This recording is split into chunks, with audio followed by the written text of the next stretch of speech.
Hello friends of Flow, my name's Will and this next to me here is one of the best value e-mountain bikes we have ever tested. This is the Cube Stereo Hybrid 160 and it is being completely redesigned for 2020. Now there are no doubts this is a vastly better looking bike than its predecessor, but the question we wanted to answer was, how does it actually ride on the trail?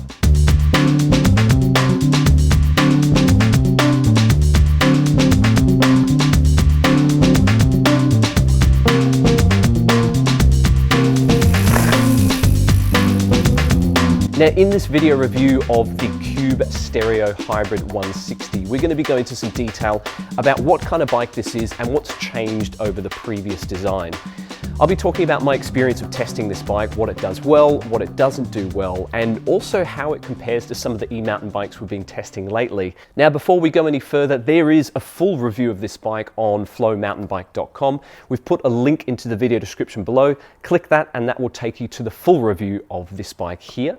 And secondly, if this is your first time joining us on YouTube, don't be shy, click that subscribe button and make sure you're notified of all the video reviews we have coming your way in the near future. Now, for those of you who don't know, Cube is a German brand that has an enormous range of e-bikes. In fact, we jumped on the Cube website and counted no fewer than 100 e-mountain bikes. Once you add in the e-road, e-touring, e-commuter, e-kids bikes, you can see why Cube is Bosch's #1 customer worldwide. If you've been on the Cube website, you may have been bamboozled by the array of options, but there is an easy way to break down each model by its name. The word stereo refers to the fact that it's a full suspension bike. Hybrid confusingly refers to the fact that it's an e-bike, and the number in the name refers to the amount of rear wheel travel. So in the case of the Stereo Hybrid 160, we have a full suspension e-mountain bike with 160 millimeters of rear wheel travel, and that's been paired to a 170 millimeter travel fork and 27.5 inch wheels. The Stereo Hybrid 160 is built with a carbon fiber mainframe, and that's been built around the new 4th generation Bosch Performance CX motor. With the new motor being a lot more compact than the previous version, Cube has been able to shorten the chainstays by a lot on this bike, by over 30 millimeters. Inside the down tube is a big 625 watt-hour battery, and that's protected by an armored plate underneath the down tube. That can be removed and that gives you access to the battery inside, which can be released from the frame with the supplied key. Some of the other details we have on this frame, there is a huge 1.5 inch straight head tube up front, 148 by 12 mil bolt-up axle on the rear, internal cable routing throughout, and heavy rubber armoring on the drive side chainstay. The back of this frame is alloy and it uses a 4-bar suspension linkage with a trunnion mounted rear shock. One thing to note is that the upper seat stay pivot has been really nicely integrated into the rocker link. However, those pointy extensions do actually become exposed as the suspension compresses. I've been riding this bike for the last couple of months and I haven't had any nasty encounters with those pointy bits, but something worth mentioning nonetheless. There have also been some big improvements in terms of this bike's geometry. The head angle has been slackened out to 65 degrees. The seat tube angle has been steepened to 75.5 degrees. And as mentioned before, the chainstays are quite a bit shorter than the previous version. These now measure at 441 millimeters. Now there are 4 frame sizes available in the Stereo Hybrid 160.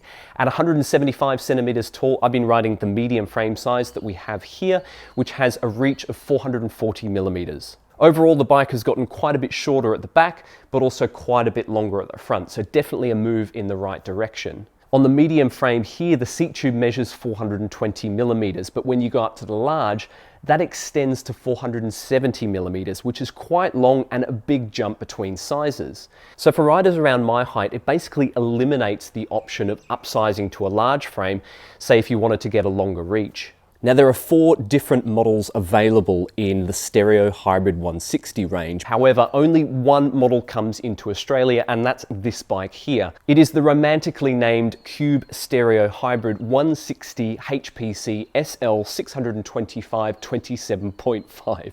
A beautiful name that just rolls off the tongue. Now, while it might not have an appealing name, it does have a very appealing price point. The retail price on this bike here is just 7,299 Australian dollars. However, Cube is distributed and sold in Australia via 99 Bikes. Now, if you take out a $5 membership card, the price on this bike drops by $1,000. It goes down to 6,299 Australian dollars, which is amazing value given that carbon frame, Bosch motor and big battery pack. For the money, the build kit on this bike is really impressive. There's a RockShox Lyric fork on the front with a charger damper inside. We've got a deluxe shock on the back, SRAM NX Eagle 1x12 drivetrain, 4-piston brakes from Magura, Schwalbe Hans Dampf tubeless compatible tyres, and Cube finishing kit all round. It isn't the lightest bike. Confirmed weight for our medium test bike, weighed without pedals and set up tubeless, is 23.27 kilograms. Now, I'll start out by talking about what this bike does well, and I have to say that the suspension on this bike is super plush. In fact, it's probably one of the most active and most supple full suspension bikes that I've personally ridden. There's a big volume debonair can on the rear shock. The trunnion bearing mount helps to reduce stiction as the suspension goes through the travel. And the shock has quite a long 60mm stroke, and that means this bike has a relatively low average leverage ratio. The result is a really smooth and dynamic suspension performance. I kind of describe this bike as being like a Ford Fairlane. It's got a really luxurious feel to the suspension, and it's very effective at isolating your contact points from what's going on underneath you on the trail. The 4-bar linkage is really effective at separating the suspension performance from braking and pedaling inputs.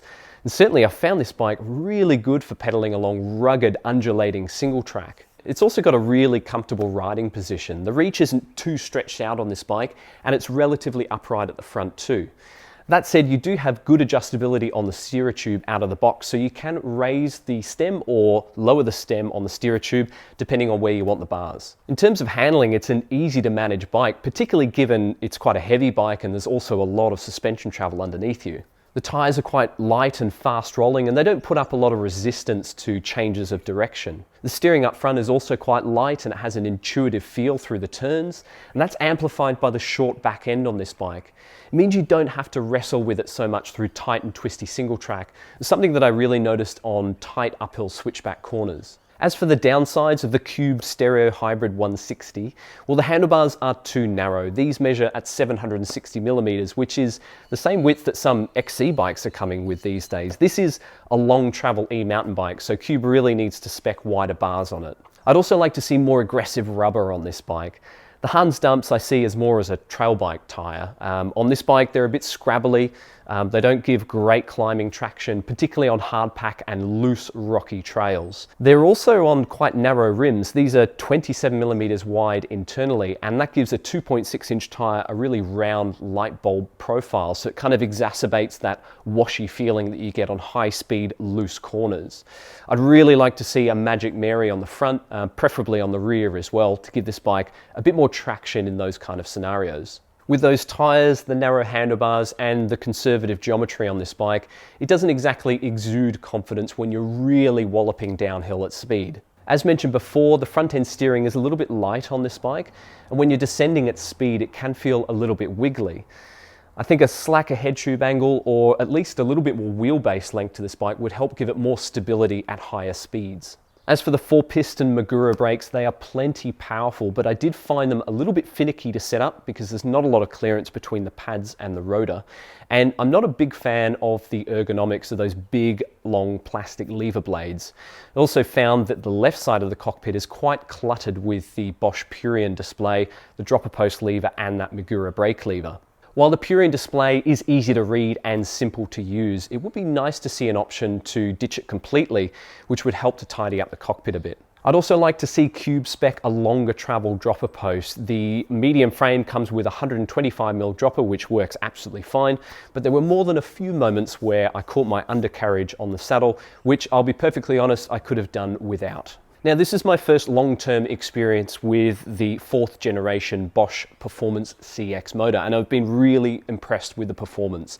Having come off the Shimano Steps E8000 motor on the last couple of e-bikes I've tested, the Bosch motor is noticeably more powerful. It's got more torque at the low end, and it's also got more pull at the high end too. The power comes on quite quickly and smoothly. It's very responsive at the pedals. Out of the available assistance levels, the e-MTB mode is the way to go. It's an adaptive mode, and that means that as you pedal harder, the motor increases its power output. The idea is that it matches your input for a more natural riding feel. It's still quite sensitive though. I found compared to the Shimano system that the power comes on really quickly with this motor. So I found for technical climbs, the best method was to downshift into a low gear, spin at a higher cadence with less pressure on the pedals, and basically get the motor to do more of the work on those technical climbs. If I approached that climb in a higher gear and putting more force through the pedals, I did find the motor could run away from me a little bit, which is exacerbated by the short back end on this bike. So it does tend to lift the front end on those steeper climbs if you're pushing too hard on the pedals. One of the downsides of the Bosch motor is that while it's relatively quiet when it's putting out power as you're pedaling, when you're coasting over rough ground, there's a loud clacking noise as the internal ratchet rotates backwards as the suspension goes through its travel. Now, this has been well documented elsewhere, and it would be really nice to see Bosch offer a solution. Personally, I found it quite distracting on rough, rocky single track, and combined with some internal cable slap, this bike isn't exactly the quietest bike on the trail. The other thing I'd like to see improved on the Bosch system is the speed sensor, which is mounted externally partway along the chainstay. Now, we've seen other brands like Specialized and Merida integrate that speed sensor into the dropout, which gives a much cleaner look overall. So you might be wondering how this bike compares to some of the other e-mountain bikes we've tested lately. Compared to the Norco Sight VLT29, the Cube has a little bit more travel, 10mm at both ends. However, the Norco is much more gravity oriented. The geometry is far more progressive with a slacker head angle, a reduced offset fork, a longer reach, and a much longer wheelbase too. It's also got much heavier Maxxis double down tires, and overall it's a better descending bike. Very, very stable and very, very fast. It's also a better climbing bike though too, because it has a steeper seat tube angle and a longer chainstay length. But the Norco isn't as plush as the Cube, and it's less comfortable for all-day riding missions, particularly if you're riding less steep terrain. I would say the Merida E160 is probably more comparable to the Cube. The Merida is a mullet bike, so it also has a 27.5-inch rear wheel and relatively short chainstays. And that means it corners really well, and it's got quite an agile feel on tighter and twistier trails. The Merida does feel noticeably sportier though, whereas the Cube is more grounded with its plush suspension.